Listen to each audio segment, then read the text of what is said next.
Hola amigos y amigas de YouTube.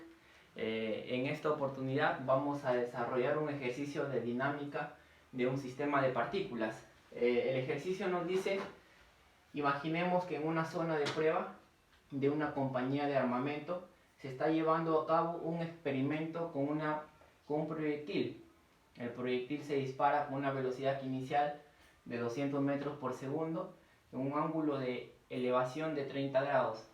Cuando el proyectil alcanza el punto más alto, explota y se divide en dos fragmentos iguales.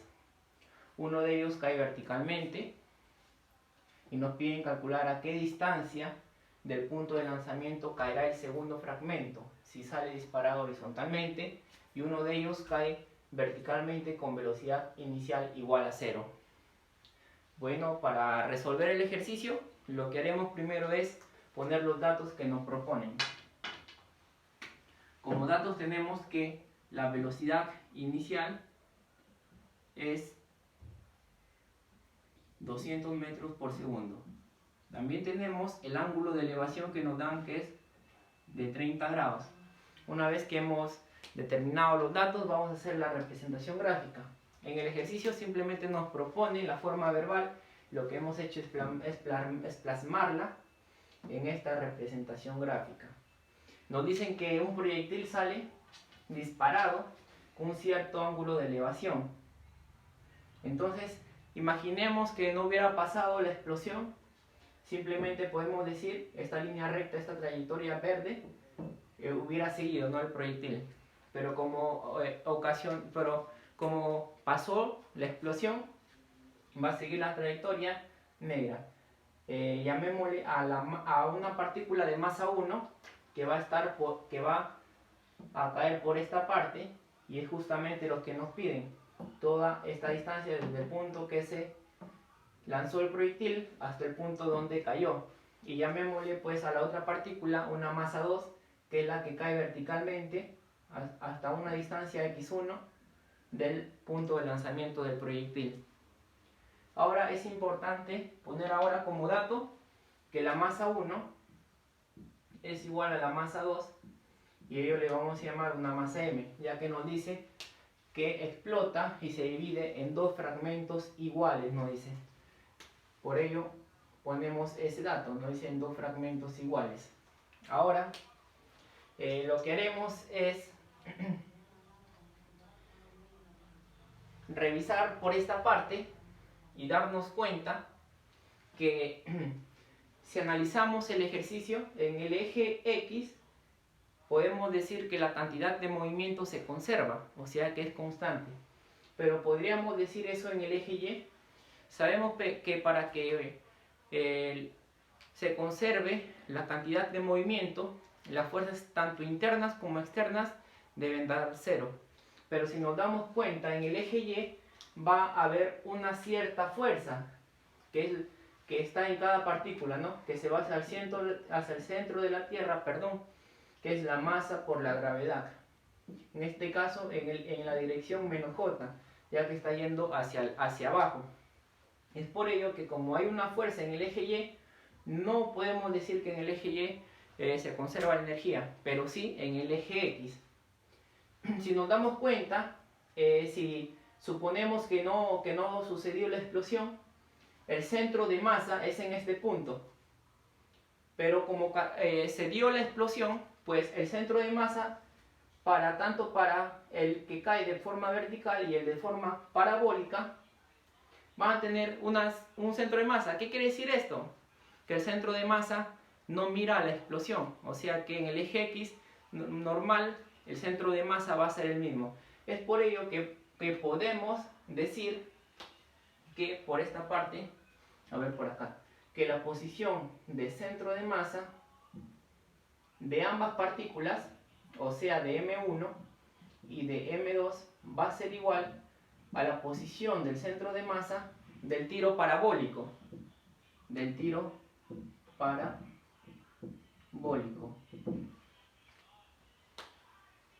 Ahora, también podemos determinar que la cantidad de movimiento, la cantidad de movimiento inicial en X va a ser igual a la cantidad de movimiento final en X. Sabemos que este se llama cantidad de movimiento lineal. Cantidad de movimiento lineal. En la posición inicial de X, sabemos que la cantidad de movimiento está dada por la masa. En este caso vamos a poner una M mayúscula. Sabemos que M mayúscula va a ser la masa que aún no se divide, que es de cuando se inicia, en este caso la repulsión de el proyectil, ¿no? Cuando todavía no sucede la explosión, por una velocidad inicial en X va a ser igual a la cantidad de movimiento final. Si analizamos en la cantidad de movimiento final, lo que tenemos es esto, ¿no? El proyectil sale con una cierta velocidad en X, que es igual a la velocidad inicial en X. Esta partícula se divide en dos partículas, siendo esta partícula de masa 1, que tiene una velocidad inicial en Y, que es 0. Entonces, si analizamos la cantidad de movimiento lineal final, tenemos dos, ¿no? Ya que se dividió el fragmento en dos partículas. Entonces sería una masa 1 por una velocidad 1 en X más una masa 2 por una velocidad 2 en X. Nos damos cuenta que por dato del ejercicio la velocidad en M1 es 0. Por ello lo anulamos, ¿no? Y nos quedaría que la masa por la velocidad inicial en X va a ser igual a la masa 2 por la velocidad 2 en X. ¿Cómo podemos determinar M mayúscula? Como el ejercicio nos dice que estas partículas se dividen en dos partículas iguales, entonces podemos decir que M mayúscula, o sea, la masa inicial cuando uno explota, va a ser igual a 2 veces la masa 2. Es por ello que ahora lo vamos a reemplazar. M a qué nos da igual a 2 veces la masa 2. 2 veces la masa 2 por la velocidad inicial en X es igual a la masa 2 por la velocidad 2 en X. Entonces simplificamos la masa 2 y nos quedaría que 2 veces la masa inicial en X es igual a la velocidad 2 en X. Esa sería nuestra primera ecuación. Nuestra primera ecuación que hemos hallado. Ahora vamos a analizar estas gráficas que tenemos. Si a nosotros a todo ello le llamamos recorrido, cuando está sucediendo el tiro parabólico, entonces en la primera partícula este sería pues un R medios. ¿Y qué pasaría cuando está sucediendo con la otra partícula? Sabemos que hasta acá tenemos un R medios y todo ello sería un X2, ¿no? No sabemos hasta dónde va a caer la segunda partícula, sabiendo que esto es R medios. Entonces de ello podemos decir que la masa 1 por la posición 1 más la masa 2 por la posición 2 sobre la suma de M1 más M2 nos da todo el recorrido. Ahora vamos a utilizar una ecuación física que es la que nos dice la diferencia de posiciones es igual a la velocidad multiplicada por el tiempo menos un medio de la gravedad por el tiempo al cuadrado. Nos damos cuenta que la diferencia de posiciones, como la partícula, si nosotros le llamamos a un sistema de referencia, va a partir de este sistema de referencia y va a caer en la misma recta del sistema de referencia, entonces este sería 0, ¿no? De ello podemos determinar que la velocidad por el tiempo, recordando que esta no es cualquier velocidad, es la velocidad inicial en el eje Y. Estamos hablando de la caída libre, ¿no? Sería inicial en el eje Y por el tiempo es igual a un medio de la gravedad por el tiempo al cuadrado. Pues de ello podemos determinar que el tiempo es 0 y que el tiempo también nos sale pues 2 veces. Podemos determinarlo como velocidad inicial en el eje Y es igual a un medio de la gravedad por el tiempo. Entonces el tiempo nos quedaría 2 veces la velocidad inicial en Y sobre la gravedad. Entonces tenemos dos tiempos, un tiempo igual a 0 y un tiempo que está determinado por 2 veces la velocidad inicial en el eje Y sobre la gravedad.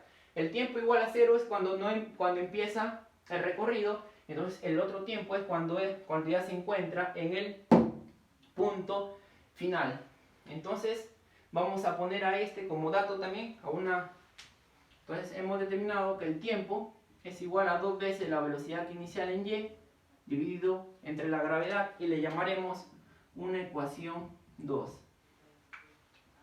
Vamos a borrar esta parte para tener espacio.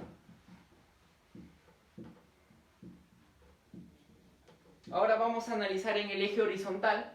Si analizamos en el eje horizontal, la posición va a estar dada por la velocidad inicial en X multiplicada por el tiempo. Pero la posición es X2, ¿no? X2. La posición es toda, ¿no? Que sería R. R va a estar dado por la velocidad inicial en el eje X por el tiempo. Y el tiempo está dado por 2 veces la velocidad inicial en Y sobre la gravedad. Ahora, todo el recorrido va a estar dado por la velocidad inicial al cuadrado, multiplicamos. La velocidad inicial en X sería el coseno, ¿no? Perdón, acá sería la velocidad inicial en X, que sería, si descomponemos el coseno, sería la velocidad inicial por el coseno del ángulo por la velocidad inicial por el seno, perdón, sería por 2 veces el seno del ángulo y dividido entre la gravedad. Entonces el recorrido nos sale que es importante recordar que el seno doble de un ángulo es igual a 2 veces el seno del ángulo por el coseno, y es lo que tenemos. Entonces sería la velocidad inicial al cuadrado por el seno doble sobre la gravedad. Pero como nosotros nos piden lo que es el X2, o sea todo el recorrido, nos faltaría pues con la proporción que hemos hallado anteriormente, que ya lo borramos de casualidad, que lo vamos a encontrar nuevamente.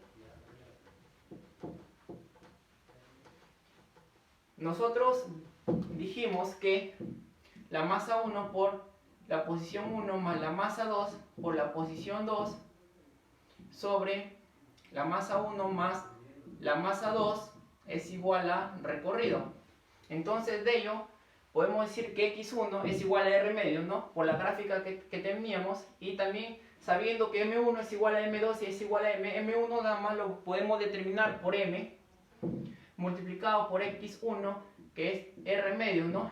Por la gráfica que habíamos puesto, más la M2 que es M2, que también lo podemos graficar como M, ¿no? Podemos determinarlo como M por la proporción M1 igual a M2 igual a M, por X2, que lo que vamos a hallar es igual a R. M1 más M2 sería 2M, ¿no? Y ese 2M va a pasar a multiplicar. Entonces vamos a simplificar y nos quedaría que X2 va a ser igual a 2R menos R medios. Entonces de ellos nos sale que X2 va a estar dado por 2 por 2, 4, menos 1, 3, 3R medios. Pero nosotros ya sabemos, entonces por acá nos quedaría X2 va a ser igual a 3 medios de R. Pero R ya lo hemos determinado, ¿no? R sería pues la velocidad inicial al cuadrado por el seno doble del ángulo sobre la gravedad. Entonces ahora nos faltaría nada más, para dar solución al ejercicio, reemplazar los datos que tenemos. Entonces X2, que es lo que nos piden hallar, sería 3 medios de la velocidad inicial al cuadrado, sabiendo que la velocidad inicial es 200, sería 200 por 200 por el seno de 2 veces el ángulo, o sea de 2 por 30 sería 60, el seno de 60 sobre 10. Entonces de esta forma la X2 nos salía, si nos sale, si es que lo sacamos en la calculadora, 200 por 200 por el seno de 60. Entonces si nosotros eso sacamos en la calculadora, a ver por acá, por el seno de 60 entre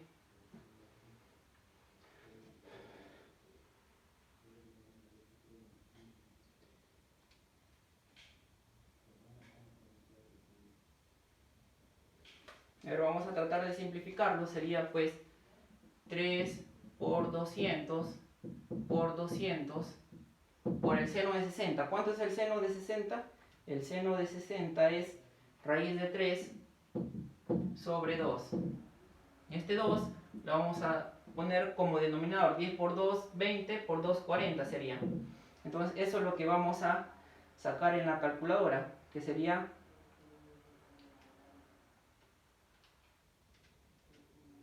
por raíz de 3 de ello dividido entre 40. Y eso nos sale una cantidad de 5196.152 metros, sabiendo que es una distancia, ¿no? Entonces, la posición 2, para dar solución, la x2 nos sale 5196.152 metros. Muy bien, esa sería la solución del ejercicio. Nos damos cuenta que para poder solucionar el ejercicio es necesario un gran análisis, ayudándose de las gráficas y de la cantidad de movimiento y de algunas ecuaciones físicas del caída libre, y tanto también sabemos que en caída libre va a existir, en caída de movimiento parabólico va a existir una caída libre y un movimiento rectilíneo uniforme. Entonces hemos aplicado estas ecuaciones y con ello hemos dado solución al ejercicio. Espero que les haya gustado y nos vemos en otra oportunidad. Muchas gracias.